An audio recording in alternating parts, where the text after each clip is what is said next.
So, welcome to you all. And so, for those of you who've not been to a PhEminar before, really it's about us coming together and sharing what we do as feminist researchers, activists, educators, artists, performers, and how we enact femme materialism in our research and everything that we do. It's intended to be a non-threatening space, a safe space, a space where we can share and learn together. We have a website, which you're very welcome to have a scoot around, and we would welcome you all to complete a pro forma and to become members of our network. If you go to the website, you can take a look at the profiles that are already there. But we're a growing network, and yeah, just very intending to be very inclusive, non-hierarchical, and just a space where we can learn from each other and be together. So I'm going to hand over to Jessica now, by way of introduction to our presenters today. Hi, everyone. Big welcome from myself as well. Just a few quick words just to say how excited we are to host this PhEminar today called Toward Anti-Racist and Anti-Colonial Post-Human Theoretical Assemblages. And we have a wonderful assemblage of presenters with us today. I don't know if we even call them presenters, feministers, working with us today. So Katie Strom, Bessie Durnicos, Celia Franklin Phipps, Jenna Karmas Morve, and Shaknoza Kayumova. I'm so sorry, I've completely butchered your name, but apologies for that. And also apologies for our colonial Christmas hats, but we are going to decolonize Christmas as we go. So without further ado, I'd love to pass this over to Katie Strom, who's just going to take us through some orientation for the session, and then move on to our PhEminar activities. So over to you, Katie. Oh, thank you so much, Jessica. Hi, everyone. Welcome. Really excited for the PhEminar today. And so was just going to give a really quick framing, that we're standing against the backdrop of massive human inequities and entangled with also massive environmental degradation, climate change, planetary devastation. And so we're making the argument that we require explicitly anti-racist and anti-colonial posthumanisms. So really looking at frameworks and assemblages of theories that directly engage in worldly interventions and socio-material interventions that are seeking explicitly to disrupt white heteropatriarchal capitalist supremacy and settler colonialism. And so, as we know, education is one of those systems that perpetuates it. So we're looking at how to do that within education. And so we're also engaging directly with some critiques of posthumanism. And so on the one hand, feminist posthumanisms and new materialisms does offer concepts that help disrupt thinking being that's normed on the human of reason, but it often doesn't engage with whiteness, often centers European continental philosophers, often engages or focuses on the material at the expense of subjectivity, and engages in theoretical creativity, sometimes without corresponding social action. So we are, engaging with these critiques, as well as the idea that it also sometimes can erase other onto-epistemologies that have been advocating for the same sort of vital materialist turn for a very long time, in the case of indigeneities, for millennia. So not engaging with these critiques, I think, rather than disrupting, can reify elite academic whiteness and patterns of inequity. So that's where we're coming from in terms of looking at the assemblaging idea. So how we might assemblage anti-racist and anti-colonial thinking with feminist posthumanisms. So our panelists today are going to talk from their positionalities, from their researcher perspectives, on the possibilities of feminist posthuman work that explicitly engages with anti-racism and or other critical and indigenous perspectives. So we have four wonderful researchers today: Bessie Durnicos, Asalia Franklin Phipps, Shaknoza Kayumova, and Jenna Morvay-Camras. And so our format today, to make sure that we're getting interaction. So we're going to have 2 presentations and then a small breakout discussion. So we'll go into breakout rooms for 15 minutes. We'll come back and have 2 more presentations and then another round of small group discussion. We'll come back and we'll have a panel where we'll talk about the implications of this kind of hybrid work for researchers and scholars, and then move into a general discussion. So thank you so much again for coming. And with that, I'm going to hand it over to our first presenter, Bessie Durnicos. And again, also want to bring your attention to the chat where we have posted the Padlet link. Okay, over to you, Bessie.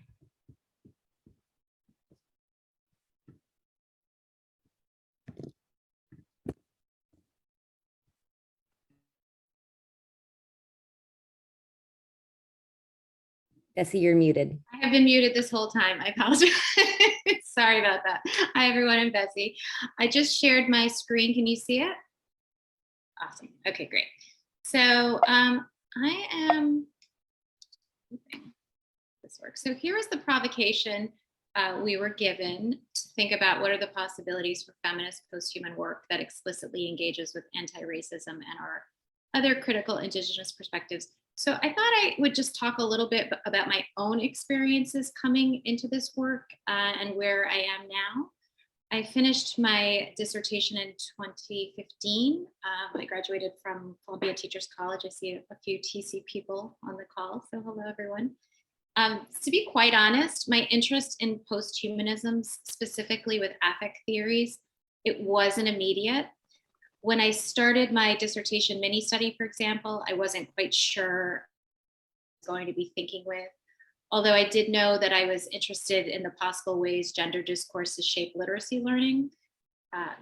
Just to give you a little bit of background about my research, where I conducted my research within Ms. Rizzo's first grade classroom, which was located in a Title I public elementary school in New York City. My mini study was in her second grade classroom, and we formed a connection, and then I came back for my dissertation research there. So while in her class, I had been noticing the ways that particular configurations of bodies and space were unfolding and what those bodies made possible and are impossible for students. So for example, there was a young African-American boy who I named Darius as a pseudonym. And I noticed when he had a particular book that he coined as a quote unquote girls book next to him, while he was sitting next to a particular group of students who happened to be boys that he was friends with in a certain area of the room, how that shaped his ability to become a successful literacy learner. And those configurations, when they moved and when they assembled in different ways, offered different possibilities for him.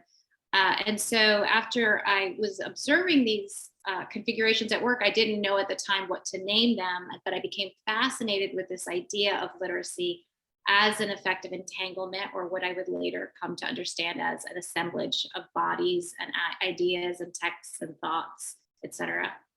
So initially, that's what drew me to Deleuze and Guattari's work, this idea of assemblage, this idea of multiplicity or plurality of assembled bodies. But as Katie noted, I also started to experience these kinds of tensions, specifically when it came to race and how there wasn't anything in those theories that helped me understand how whiteness was, as an effective force, was circulating in classroom spaces.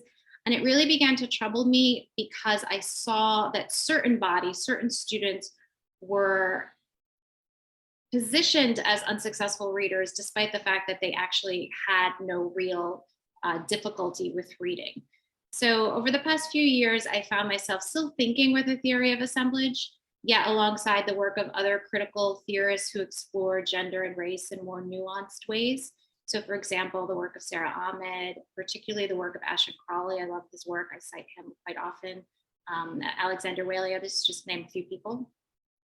So I've turned to the work of Black, queer, and feminist scholars, primarily of color, who because of their unique positionalities, attend to categories of difference, specifically in how they impact thinking and feeling.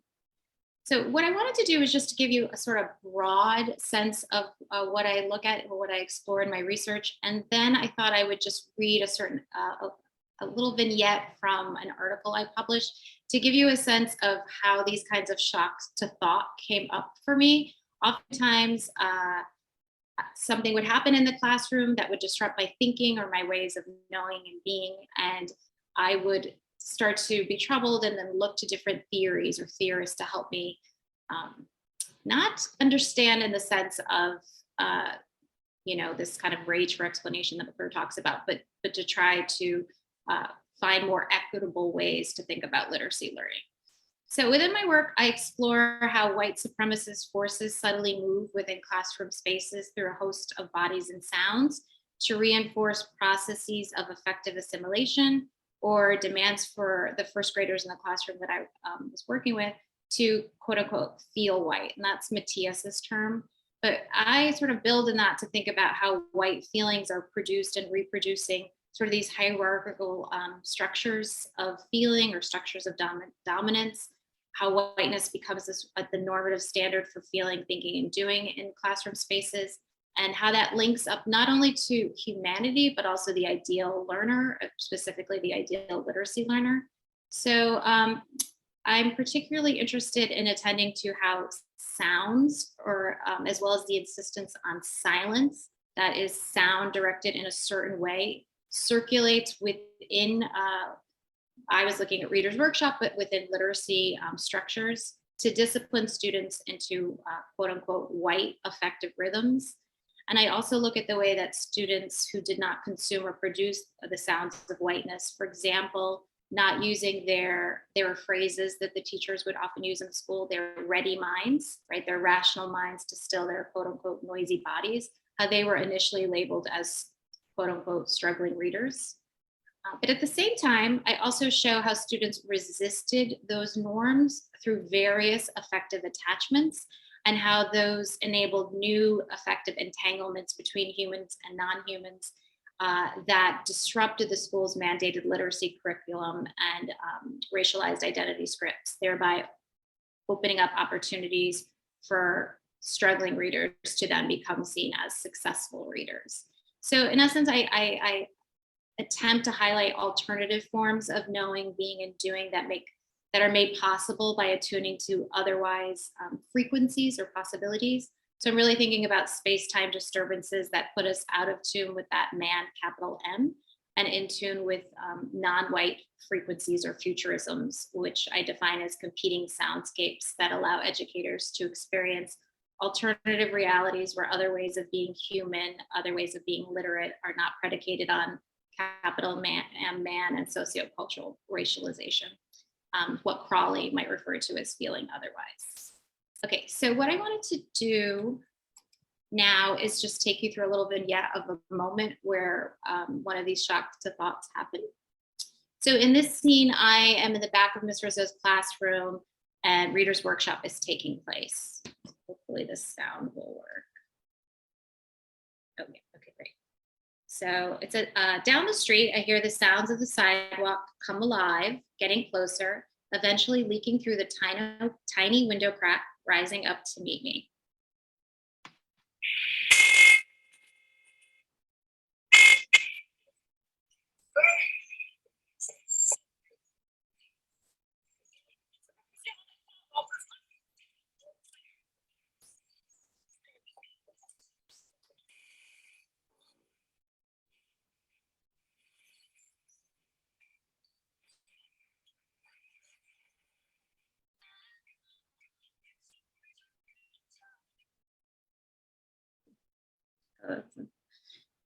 Okay, so 15 minutes have gone by and Miss Rizzo says, "Wow, it's so quiet. I see so many of you quietly reading." That's not really quiet, I tell myself. The street seems to be silent to everyone else and yet produces silence in me. I want to shout, "Don't you hear that? Why isn't this noise distracting?" But I never do shout and I never do ask why Miss Rizzo and her students insist the classroom is quiet while the street is moving and talking. In her discussion of thing power, Bennett argues that material things have a degree of agency running through and across a shifting assemblage of human, non-human bodies. Challenging the humanist divide between speaking subjects as autonomous, rational agents and mute objects as lifeless things devoid of any agency, she asks, is the power to disrupt really limited to human speakers? I began to wonder a great deal about this question, as I could not quite understand why Ms. Rizzo and her students labeled sounds emitting from humans, for example, student talk, as quote unquote distractions or quote unquote noise, while ignoring sounds emitting from things such as the street sounds. Or so I thought. So I begin with this vignette as this moment served as a shock to thought, or something that caused me to reorient my thinking around sound, and more specifically, sounds connected to particular bodies. When I later revisited this data while plugging into particular post-human theories, and these are some of the theorists that I've been working with, especially here in this article, I began to hear, feel, and see this moment and others differently. I came to sense the political nature of sound and how, within mainstream educational spaces, certain sonic frequencies, for example, street sounds or unsanctioned student talk, become coded out of white supremacist models of knowledge transmission, which reproduce racialized gender classes and so forth, habits and practices of listening and hearing. While I did notice that certain sounds were policed, for example, students would be removed from the rug area for out of turn talking, what I didn't come to realize until much later is how first graders subtly resisted white patriarchal ways of knowing, being, and doing by creating alternative realities in parallel to the hegemonic one associated with readers' workshop / read aloud time. Admittedly, I was not initially attuned to these alternative realities or practices, as my hegemonic listening ear was trained to unhear such frequencies. Okay. And so ultimately what I do in this article and others is sort of map out how a specific socio-historical concept of sound works to effectively orient bodies and impact the making of successful readers. And I also invite educators to rehear the social in different ways to sort of open up otherwise possibilities for what literacies and literate bodies can become once we tune into and embrace these otherwise frequencies. And so I just wanted to end with just a series of sort of provocations. I think they're in the Padlet, hopefully. So some things to sort of think about are within educational spaces, how do bodies and sounds work to reinforce and or trouble white aesthetic values? What bodies, behaviors, practices, feelings, sounds, and things do you privilege and deprivilege? And again, as I mentioned in the classroom, there's a lot of focus on silence and rationality. How are more than human bodies redirecting effective energies toward and away from white patriarchal modes of feeling, knowing, being, and doing? How do you see such ideas playing out in your own thinking, feeling, practice, research, schools, communities, etc.? And how might we attune to alternative space-time frequencies to quote unquote feel otherwise, that's Polly's term, that is sense alternative worlds and possibilities. So thank you. We only have a few minutes, so that's not the chair. Thank you so much, Bessie. So everyone, just want to invite you on the Padlet to leave comments or questions, or to engage with the provocations. As presenters are talking, in the column below their name, add comments as you go along, or engage with the ideas. And next we're going to have Asalia Franklin Phipps. And so, and then after her presentation, we'll go into our first set of breakout rooms for discussion. So Asalia, I'm going to hand it over to you. Thank you so much. Thank you for having me. I got mixed up on this time, so I'm sorry I'm late. So I actually don't have slides. I do have a link for a document with some of the texts that keep informing my thinking. So I'm gonna just read, and I'm sorry, I have to read because I get very nervous. So I think what I'm talking about today, a little bit different from Bessie, but I think very related, is our orientations and practices, thinking about anti-racism, decolonial inclinations alongside post-human thought. So, okay, I'll just start. Of course, there are possibilities for feminist post-human work that explicitly engages with anti-racism and or other critical Indigenous perspectives. Drawing on my efforts to think and write across multiple perspectives while accounting for the potential alongside the tensions, I'm interested in thinking about orientations and practices. This is an understatement. There is a growing sense that the university's dominant ways of working, thinking, collaborating, and reading are insufficient and even violent in many cases. If this is so, scholars might develop an orientation of resistance or maybe strategic refusal toward the dominant orientations and practices that remain given. This orientation is an acknowledgement of the role of the university in historically and presently producing knowledge about communities that it has never been interested in serving. In Catherine McKittrick's astounding book, Dear Science and Other Stories, she writes, quote, "As we know, institutions were not built to honor the lives of Black and other marginalized communities. Seeking liberation is rebellious." Honoring communities of color is often in direct conflict with the structure of the university. This puts academics, particularly those concerned with racial justice, in an awkward position. How does one reconcile the norms of the university with desires to be rebellious in ways that align with justice? What happens when we strategically refuse to be taken seriously in a space that has never predictably honored historically marginalized and racialized communities? One way, I think, is to refuse the terms and framings whenever possible, and always remain suspicious when one must comply. This might result in not being taken seriously in the ways that many of us desire. In The Queer Art of Failure, Jack Halverson writes about being taken seriously. Quote, "Being taken seriously means missing out on the chance to be frivolous, promiscuous, and irrelevant. The desire to be taken seriously is precisely what compels people to follow the tried and true path of knowledge production. Terms like serious and rigorous tend to be code words in academia as well as other contexts for disciplinary correctness. They signal a form of training and learning that confirms what is already known according to approved methods of knowing, but they do not allow for visionary insights or flights of fancy." Relatedly, Maria Lugonis writes about playfulness, which I think is an alternative to being taken seriously. Quote, Playfulness is, in part, an openness to being a fool, which is the combination of not worrying about competence, not being self-important, not taking norms as sacred, and finding ambiguity and double edges a source of wisdom and delight. End quote. Not being taken seriously and being playful in our approaches to reading and thinking facilitates different ways of doing academic work and is an invitation to engage perspectives often avoided and ignored.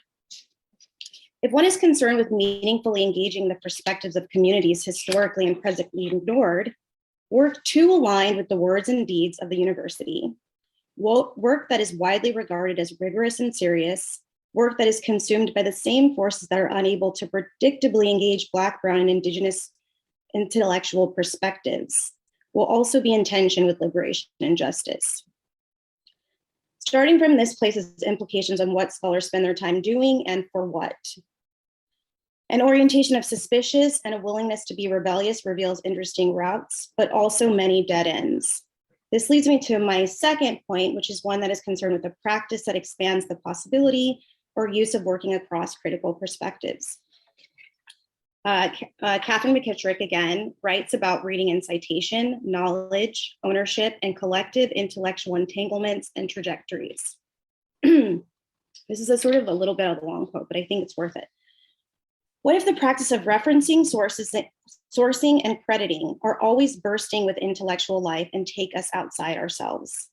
What if we read outside ourselves, not for ourselves, but to actively unknow ourselves, to unhinge and thus come to know each other, intellectually, inside and outside the academy, as a collaboration of collective and generous stories? Unknowing ourselves, the unhinging, opens up a different conversation about why we do what we do. Here, in this place that despises us, not focusing on reparation of the self alone, but instead sharing information and stories and resources that build the capacity for social change. Reading is not a neutral practice, we know this, but so much of our conversations about reading seem to rely on an assumption that the practice of reading is neutral. If we have read, we have engaged. If we have heard, we have listened. This is not the case. Lugones talks again about what she calls worlds traveling as the capacity to move across different worlds. Quote, most of us who are outside the mainstream of, for example, the US dominant construction or organization of life are world travelers as a matter of necessity and survival. It seems to me that inhabiting more than one world at the same time and traveling between worlds is part and parcel of our experience and situation, end quote. Scholars of color cannot remain scholars associated with the academy if they do not world travel, which includes learning how to read, write, and perform in ways that are legible and coherent to white scholars. But this is too often a one-way street. I understand when some achieve enough status and are in a position to refuse to read certain scholars. I understand this is a way of resisting this one-way street. White scholars are still not required to engage the perspectives of scholars of color. Not really. This is to say nothing of the perspectives that cannot be found in libraries and bookstores. It is important to do so, but genuinely and meaningfully engaging marginalized perspectives does not necessarily mean forgetting everyone else. It does not have to be an either or. Catherine McKittrick asks, can we not teach our students to engage with various authors and narratives critically, while also asking them to raise up the work of Black women and other scholars, writers, artists, interviewees, teachers who go unrecognized? How do we teach and read other? How do we teach each other to read, disprove, evaluate, critique, use, forget, abandon, remember white men or other powerful scholars? Following McKittrick, I'll ask, what are the ways we learn how to read important and powerful scholars that do not hold or disappear when we read others?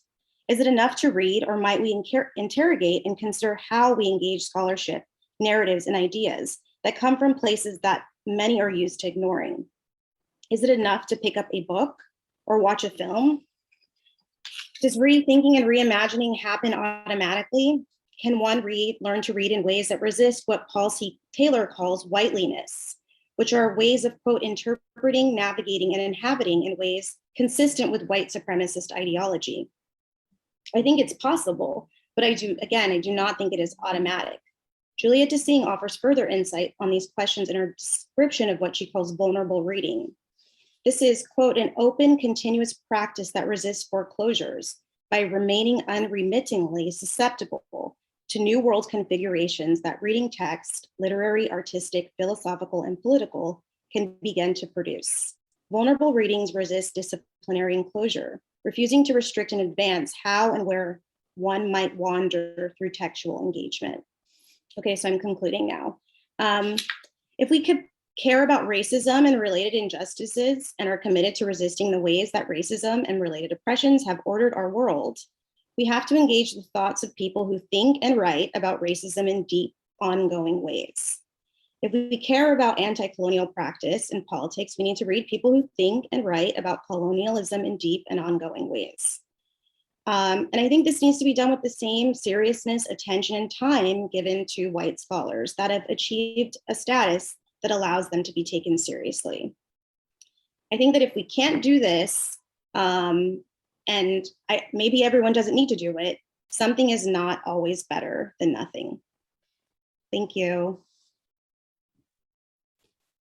Thank you so much.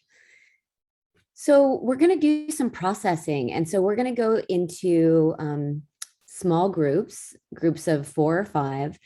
And I'm going to post the prompt in the chat, which is, what are your resonances, connections, and or wonderings in response to the ideas presented by Bessie and Asalia? So we're going to have 15 minutes in the group. So when you go in, just introduce yourselves and then do some reflecting together. All right, opening rooms now.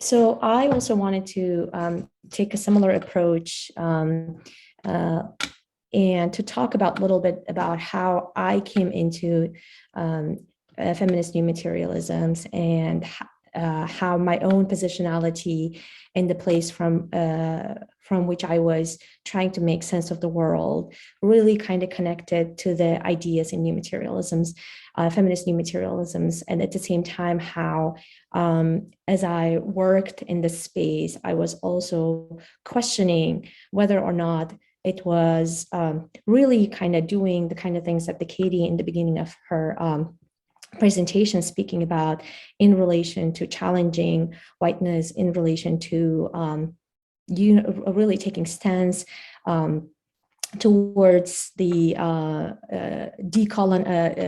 decentered epistemologies and ontologies, and how I was worried I was also perpetuating this cycle of taking these new ideas, while some of these ideas have been there for centuries, but because they were performed or made sense through non-dominant bodies, through non-dominant voices, and through non-dominant ways of being and knowing in the world, that they've been erased. So I will kind of, would love to walk you through this journey with me and help me to make sense, hopefully, of what I'm trying to make sense myself at this point. Okay.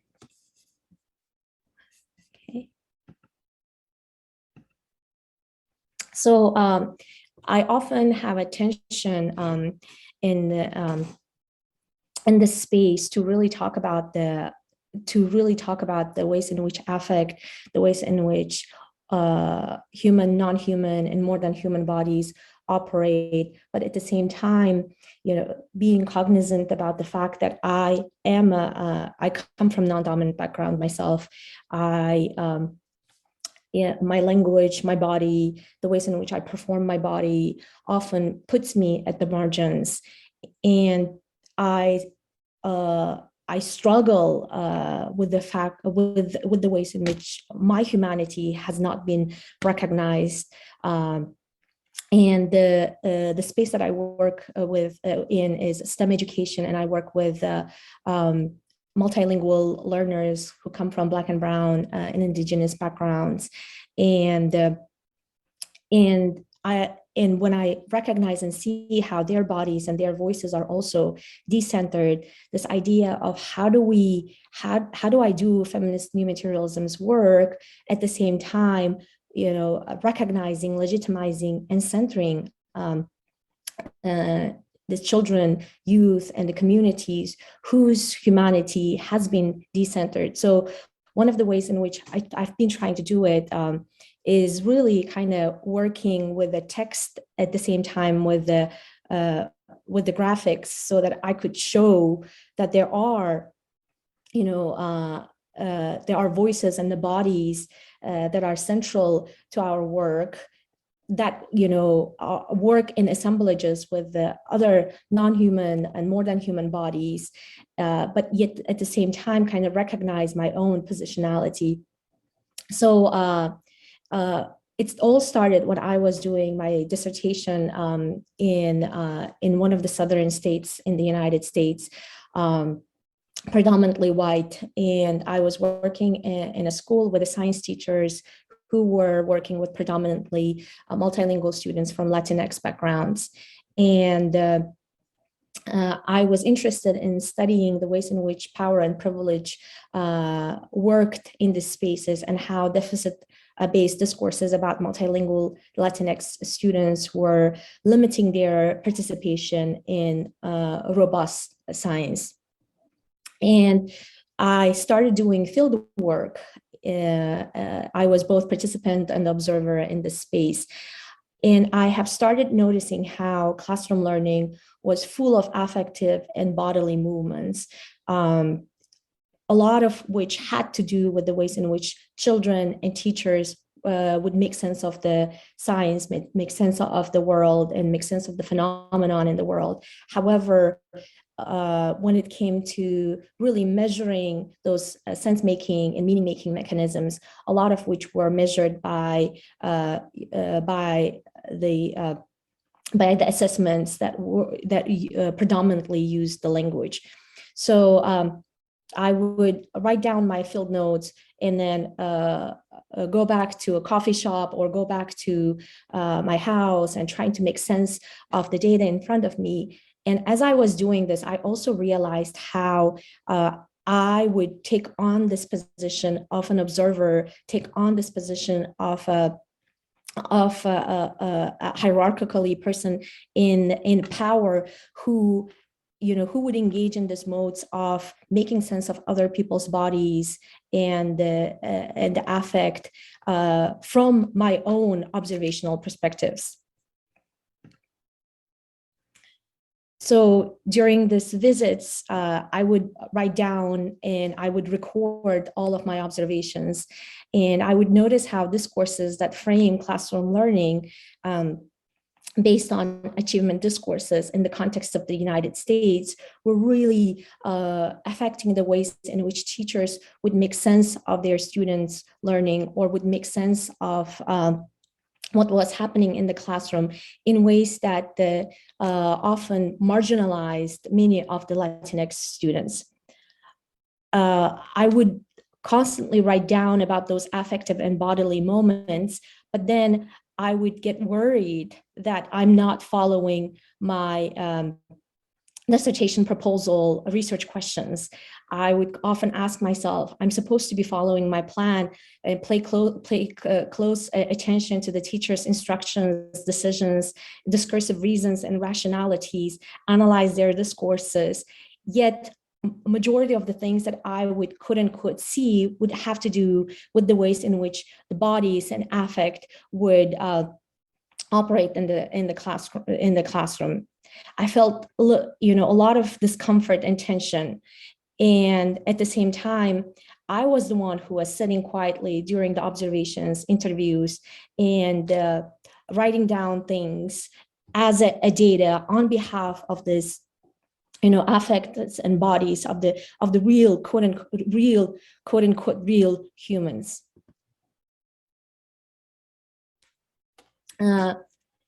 The really moment of the interruption, kind of rupture, came to me, critical moment, when one day when I was sitting in a coffee shop, I was again, working with my data, analyzing it, and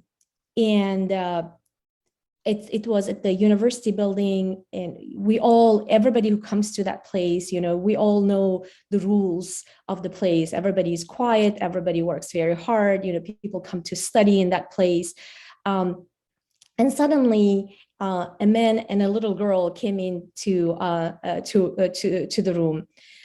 The little girl spots this comfy couch in the middle of the room and cries, how about that couch, Daddy? It looks empty, Daddy. It looks very comfy, Daddy.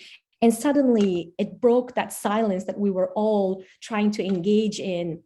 And I noticed how Dad looked very embarrassed. He felt the disruption his daughter has caused in the room. And he kind of ushered her over the corner table, further away from the crowd. And that moment kind of made me realize how, in my own positionality, I was trying to make sense of the data as if I was this scientist in the field, looking at the plants or looking at the things and trying to make sense of their growth or trying to make sense of their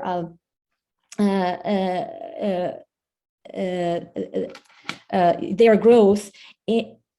And I was myself taking on this very colonizing position as a researcher who was trying to make sense of the other people's bodies and the reasons, yet treating them like an objects. And this realization that the classrooms are not natural learning environments. If anything, formal learning environments such as classrooms are more like artificial learning labs with their own rules, norms, and practices. So I started asking myself the questions: when are we observing students and teachers as part of our research methods and project? How do we put their values, epistemologies, ontologies, and how do we make sense of them, without without really putting them into the languages and reasons and data in ways that actually centers their values, centers their knowledges. It was similar to some of our previous presenters' examples, where I also noticed how majority of these children's making sense of the science and making sense of the phenomenon often put them into trouble, because their ways of making sense of the world was often perceived as delegitimate. And here I had this interaction with a student named Diego, and how when he was trying to make sense of science phenomenon with his friends, the teacher perceives him to be loud and to be argumentative, and sends him to an ISS room.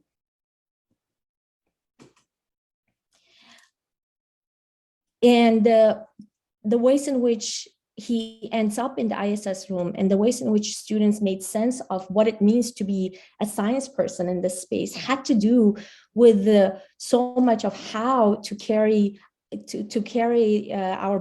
their bodies, and how to work with the materialities, and how those working relations and performances of the bodies and materialities were made sense by the teachers. And reading Karen Barad and Feminist New Materialisms helped me to see the interconnectedness between epistemologies and ontologies and the researcher ethics. I'm not just sitting and reflecting in my head, juxtaposing the images and voices of teachers and students to already set ideas that I had. Instead, I'm working with data, quote unquote, diffractively, as Barad would say, refusing to privilege my voice, teacher's voice, over students' practices or texts. I'm doing a systematic close reading of the events of activities and encounters as assemblages in my continual interaction of the bodies, students, my own, teachers, the classroom materials, such as curriculum, worksheets, paper, pencil, technology, and other matter and socio-materialities. Taking this approach, classroom events, including teachers and students, are more than social. They include the bodies that make sense of their identities, experiences, and their learning within the materiality of the schooling through affective interaction with the human and non-human entities. So here is, again, from that perspective, when I looked at what students were doing, here is Diego, a coin wobbles dizzily on a desk, losing its momentum. In this case, Diego and Alejandro, his friend, were looking at the coin. Alejandro watches fixed at the coin, and what happens to the coin.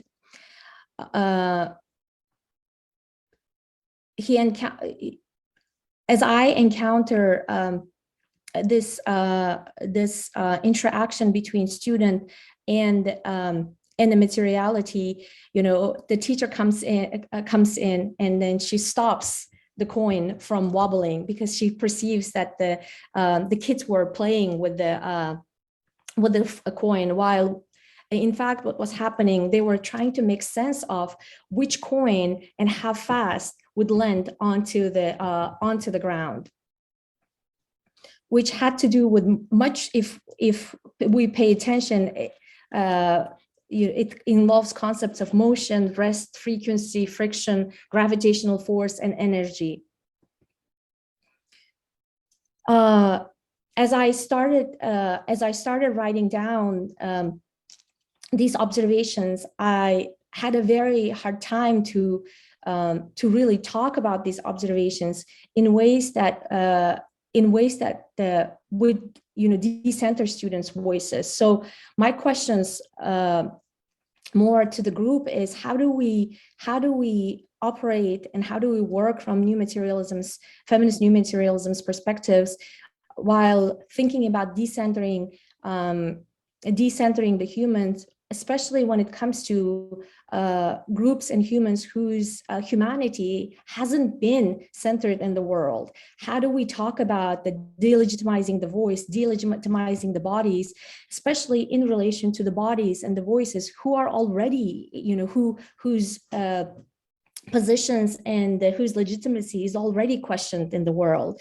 So as I'm thinking about these questions, it's been really difficult lately for me to do what I'm doing, to talk about ontoepistemologies without really talking about the bodies, without really talking about the voices, without really centering the voices of the Black, Brown, Indigenous, and the Latinx communities who I work very closely. And I've posted Shaknoza's final question on the Padlet for those who would like to engage with it. The question of how do we decenter the human when it comes to populations who have never been human? Thank you so much for that. So I'm going to pass it over to Jenna now. So hi, I'm Jenna. I work with a kind of theoretical assemblage of critical whiteness and posthumanism and affect theories. And I sometimes call myself a theoretical trash panda, which is a very flippant way of describing myself. So I'm kind of going back to Asalia's discussion of being playful or unserious a little bit there. So I'm going to give some theoretical background here and then talk about how I put it to work in my most recent research.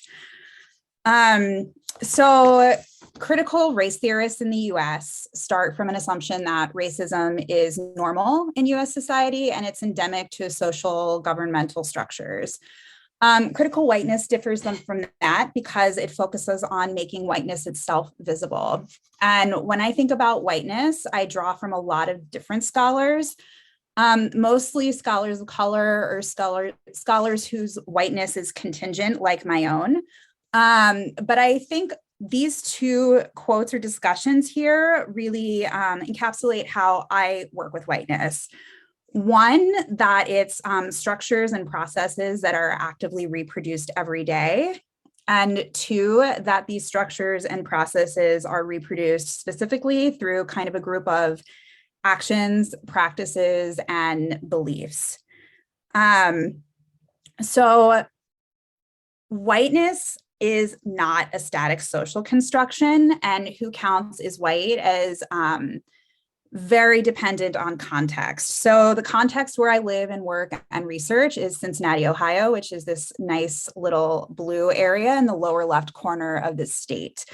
For those of you who are not based in the US, Ohio, outside of these blue metropolitan areas, and this is the electoral map from the 2020 election, is very, very socially conservative to the point where I'm talking Donald Trump's fascism is too far to the left for people socially conservative. And when you're thinking about race, it lines up pretty well with this map. So from the 2020 census, it shows that Ohio's population overall is more self-identified as white than the United States as a whole. And if you break down those statistics by city or county, which are a lot of these areas that are kind of outlined, most of these red areas are well over 90% self-identified as white. And that's one way that you can think about whiteness, but I theorize it is not just as racial identification, but an assemblage of practices, systems, and processes. And so in this quote here, Kyla Schuler is actually talking about kind of a US academic definition of race and whiteness from the 19th century. However, in Ohio, the bolded items really apply to my experiences living here and working here and researching here. And what I mean by this is just like whiteness as a racial category is operationalized as the neutral or norm in the United States and in Ohio specifically, Christianity is operationalized as very secular, and upper middle class existence and capital accumulation as the normative class center. And in reality, what this means is that those who aren't white have their Christianity questioned. Those who are not Christian have their whiteness questioned. People who may self-identify as white, but who are poor have their whiteness questioned and are treated by very well-meaning liberal white people as in need of the same kind of saving that they see people of color needing as well. And this is because race and religion and class are just so strongly imbricated. And so I treat these processes and practices and mindsets of whiteness as non-material bodies that can affect and be affected by other human and non-human or non-material bodies. And they operate as a part of a very complex web of relations in schooling. And my research is on teacher activism in particular, and I see a lot of how whiteness affects teacher activism, which I will talk about in a little bit. And as a somewhat observant Jewish person, my whiteness in Ohio is very, very unstable. And I've had it very actively questioned in front of me, like I'm not there, by my students, by my colleagues, by my neighbors, by lots of other white people. So as a feminist, post-humanist researcher, I'm very, very entangled in my own research with and on whiteness, because my own whiteness is conditional and contingent depending on who I'm around. So I put this to work in my dissertation study, which I conducted in 2018 and 2019. And I worked with 3 teachers who self-identified as activists, and I had them self-identify 3 discrete practices that they felt made up their activism. And these 3 practices were the non-material bodies that I followed across schools, their classrooms and outside activist spaces for about 8 or 9 months. So what I noticed was that activist practices inter and interacted with these different bodies and norms of whiteness in all the spaces, but most particularly in the schooling spaces. All 3 of my participants self-identified as white women, and their own whiteness, even though they all called themselves anti-racist, was entangled with their activist practices, and their practices was entangled with the way like whiteness structures schooling in the United States. And it's not what I expected to find, but it was also not surprising, excuse me. So I want to talk about my 3 participants and how whiteness kind of affected their bodies of their activist practices.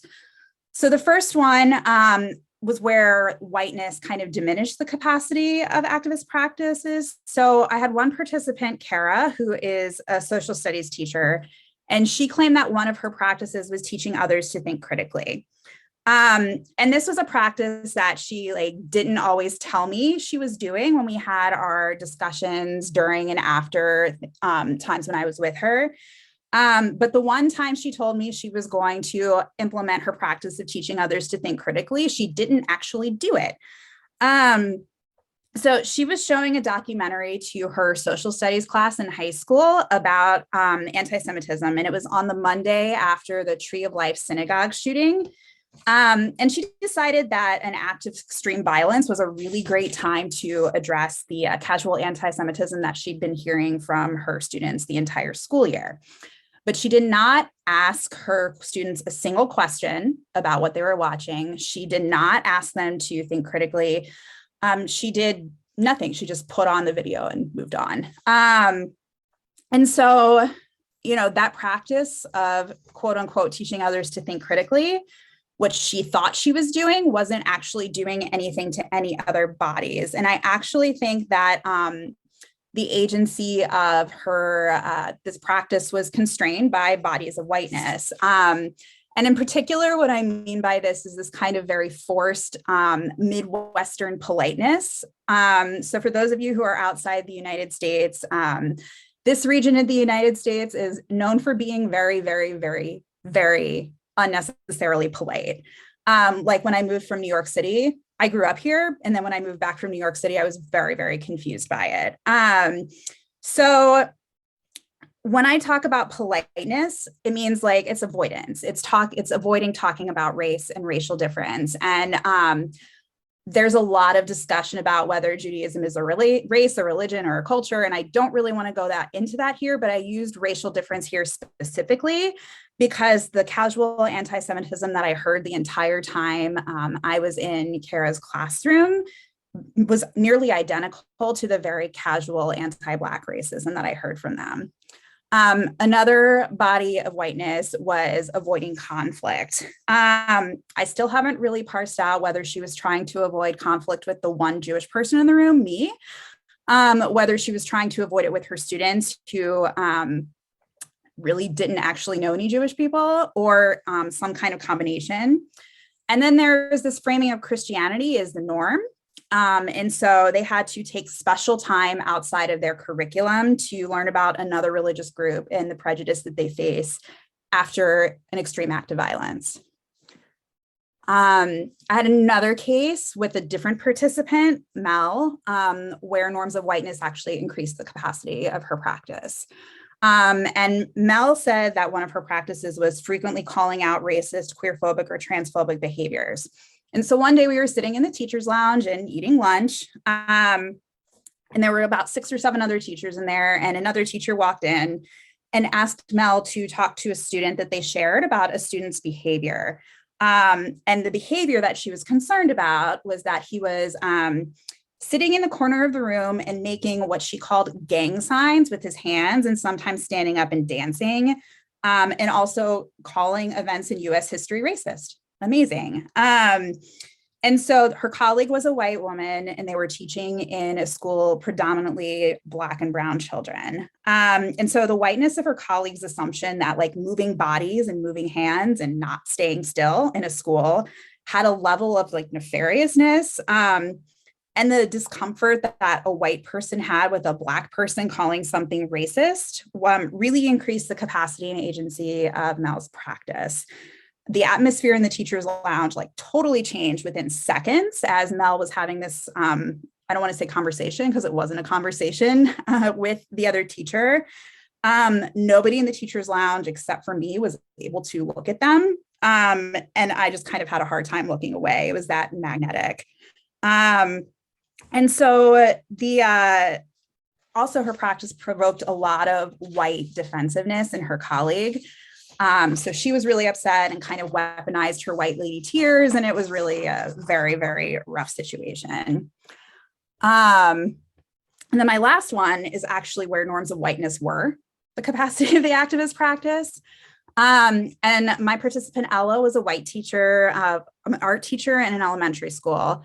And what she said was one of her practices was inviting others to join her. And so she participates every year in an initiative called December, which invites people to raise money for combat human trafficking by wearing a dress every day for a month if you're a woman, and a tie every day for a month if you're a man. And then you post pictures of it on social media to get other people to join you or to get them to donate. And so I attended a meeting where Ella talked about this with her colleagues, and another meeting where they sort of strategized on fundraising ideas, which kind of went down to like posting a lot of selfies on social media, and then doing an accessory swap to make their daily dresses more exciting. And so her activist practice here is actually an assemblage of norms of whiteness, including a superiority complex where she gets to save a kind of faceless other who she imagines is lower on the race class hierarchy than she is, without too much effort, and perpetuating like sexual differentiation and gender norms by wearing a dress every single day or a tie if you're a man. And so if we're thinking about attending to the relationalities of human and non-human bodies in education, we have to think of whiteness and these bodies of whiteness in the way that whiteness and Christianity and upper middle classness are kind of interwoven and intertwined. And they are really, really an integral part of what makes it possible to think of how to disrupt the way things are and reimagine what they could be. I'm really looking forward to hearing from the rest of you because my last breakout room was really excellent. So I'm looking forward to hearing more. Thank you. Thank you so much. So we're going to go into another round of breakout rooms, and we'll use the same question as last time. Just what kind of connections or resonances or wonderings are you making, or is this bringing up for you? So we'll have another 15 minutes in these breakout rooms.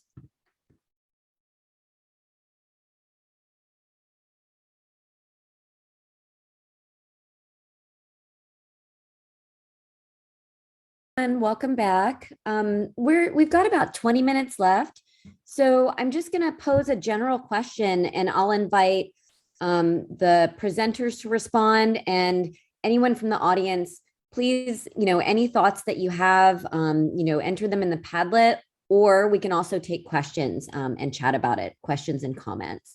So I'm going to go ahead and post the prompt in the chat, which is, what are the implications of this kind of work? What are the implications for this kind of theoretical hybridity for scholars around whatever we can think of, right? Around positionality, around our career position, around publishing, so anything like that. And so I'll just open it up. So first, if the presenters have any thoughts, and then anyone from the audience, feel free to jump in. I can go ahead. Thank you.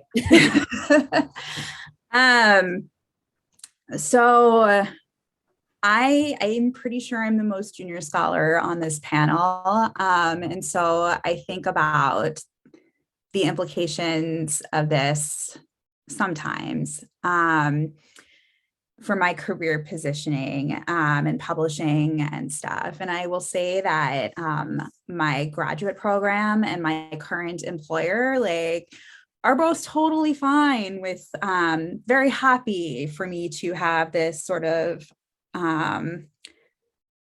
theoretical framework that I work from to a point. If I talked about whiteness as both racial identification and class identifications, everyone would be perfectly fine with that. And if I talked about them as non-material bodies or and people would be fine with that, people would be happy with that. I run into a lot of trouble when I talk about how whiteness is race and class and religiously based. And it offends a lot of people when I talk about the problematics of how Christianity and whiteness work together.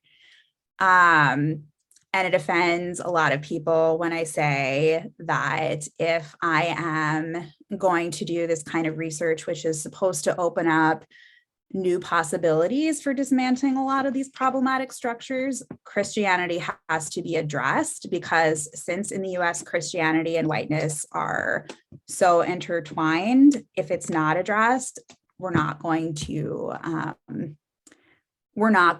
make the kinds of changes that many people who work in social justice oriented teacher education want to make. And this is where my personal implications, this is where I kind of run into trouble. But as I have mentioned it in this presentation, I obviously let it fly. I'm okay. I'm not okay with it, but I'm okay with it. And I hope that maybe it provokes people to think about whiteness differently.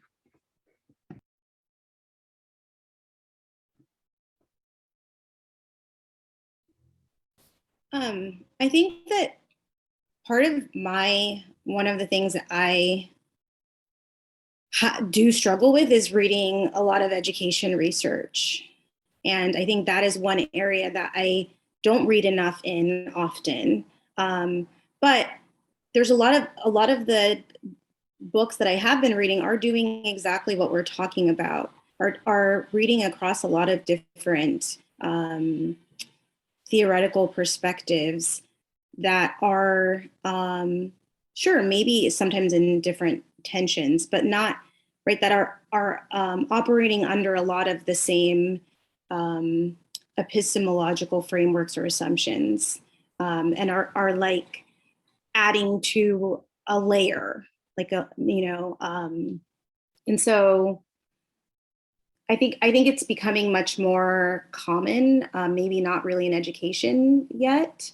But so I mean, I just read, I don't know if people have read Progressive Dystopia, and it's an ethnography. She's actually an anthropologist, but there's a lot of very interesting theories that she draws from. So I think there are a lot of great examples, recent examples, that are much different than when I was in grad school, even 5 or 6 years ago. So, yeah, that's all. I'll give a second vote for Savannah Shangai's Progressive Dystopia. It is beautifully written. Of course, I also love it because it takes place here in San Francisco, but she is so masterful in the way that she mashes up, just like every normal everyday speech and, poetic, poetic narrative, but also like very high theory. So it's really beautiful. I think that connects to a comment where someone said that playfulness and not being taken seriously is a privileged position. And I think that's really right. But I also think, right, so like when you're a junior faculty or a graduate student, untenured, you do have to appeal and comply in these particular ways. And part of it is kind of unlearning the ways that a lot of these things are internalized. I mean, I can think of my own journey, how I thought a scholar should be, and how I was always feeling inadequate because I was never going to be that kind of scholar, and really having to unlearn that. So, I mean, I understand that our positions and where we are located are so much a part of how we can approach this work. I think what I'm interested in thinking about is where do we comply when we don't have to? Where do we jump right in to the norms enthusiastically when it's not serving us or the things that we say we care about? And I think getting that sensitivity and developing that sensitivity feels really interesting and exciting to me.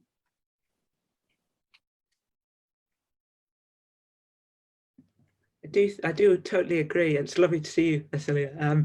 I do totally agree with you there. I'm just, without going too anecdotal, I think, if you do get into certain positions, certain institutions, and you manage to kind of make that work, it often comes at a lot of, especially as, if you are at one remove, given your race, ethnicity, mixtures, all the rest of it, then it gets, I do think that it's an act of extreme kind of fortitude to get through it, especially when, I mean, just to share, but I think it speaks so clearly to what you were just saying. I do remember someone once saying, literally, and I quote, "If you're going to look like that, you need to be more conservative in your thinking, Anushka. You can't be talking about this post-human nonsense. Go and do a good quantitative research study. Leave me alone." And I think that kind of thing, I'm sure we've all got stories like that. And these things, though, they're sort of reinforcing. I still think it's untenable that it requires such an act of courage, if you like, mad, playful courage, but to not be taken seriously.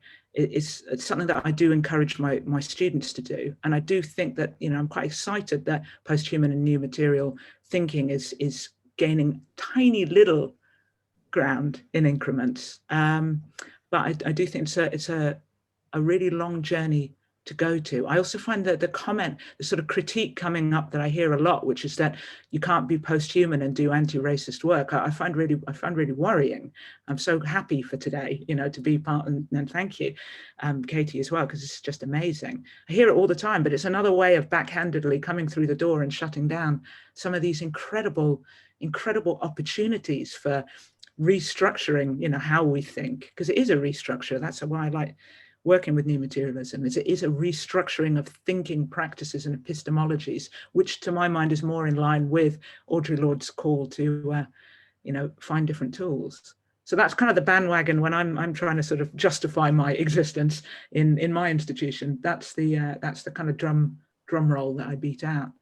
But yeah, it still has to go on, and I find that very disquieting.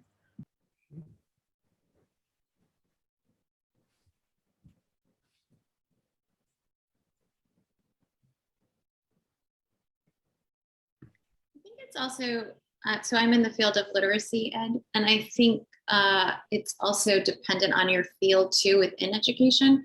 So I see a few literacy ed people here. Something I've noticed is that especially when I first started to try to publish around this topic, and Greg Seaworth has this lovely phrase about people having an allergic reaction to affect theorizing. And I felt that, right? There was this sense of one thinking, so are you displacing or denigrating sociocultural theories, right? There was this real fear around that. And then two, thinking about what we were all just talking about, this idea around posts not being critical. And largely, I think that stems from the fact that some people tend to think of these theories aligned with particular bodies, namely white male bodies. So I think that's also problematic. And there have been several scholars who have talked about this idea of affect studies as having has a white problem, if you will, right? And so I was talking about this book, Disaffected. They make that argument. Yao makes that argument in here. I also want to say that a lot of this argument around feeling otherwise is Ash and Crowley's argument as well. So I think that's important to point out that some of these fears, I think, around it not being critical is because, at least in my field, it's attached to certain scholars who initially did the work and then those theorists that they were drawing upon who were considered high affect theorists. And there are these, for example, female scholars of color who've been talking about feeling for quite some time, but have not necessarily been recognized. So I think that's also very problematic. We're coming up here on the end of our time together. So anyone want to offer up any comments about anything that you're thinking as you're walking away today? Anything that's been sparked for you as we talked today and chatted in groups? Celia, I hope I'm saying your name correctly. Your contribution just a few minutes ago of asking the question of how we comply, or you said it in a much better way than I'm going to say right now, but why we comply, these sort of mechanisms that we do that we think we should, right, as academics, wherever we are in the journey, I think is really important. And I wonder if, because I see people adding in the chat about like slow scholarship, like taking time to think, but it's hard, right? If you're in this tenure track pipeline, that there's expectations, but are they imposed upon yourself? Are they imposed by somebody else? Are they assumed? All those kinds of things. And so I wonder about asking questions. And I know that sounds very simplistic, but I know just in my own role, like asking, well, why do we do that? Right? I had this like meeting recently where people were pushing to, at my campus, right, to measure critical thinking and talking about why those things are incompatible, right? The whole point of critical thinking is to resist measurement. And so oftentimes just like posing a question of like, well, let's think about that, right? And there may be things that we can do that with and some things that we can't, but I think I really appreciate you kind of drawing us to like, why are we making taking these steps, making these choices, and we assume that maybe that's what we're supposed to do, when where does that come from? Like, where does that assumption come from? Where do those norms come from? And I think going back to also what you shared, often outside of education is where I feel most inspired as well, even though I'm in education. So I just appreciate that. And I'm going to be taking that away and thinking about those questions and ideas today. Well, I appreciate all of you, and folks who have left comments in the chat. Thank you so much. So let's, I hope that we can continue the conversation and keep pushing and bringing these ideas into composition with each other, assemblaging them, because I do think, like we've all said, posthumanisms, feminist posthumanisms, new materialisms, do help us think differently. And so, but let's also use them to think, through issues of race and to fight issues of racism and settler colonialism. So thank y'all so much. Appreciate you all. And I hope you have a happy holiday.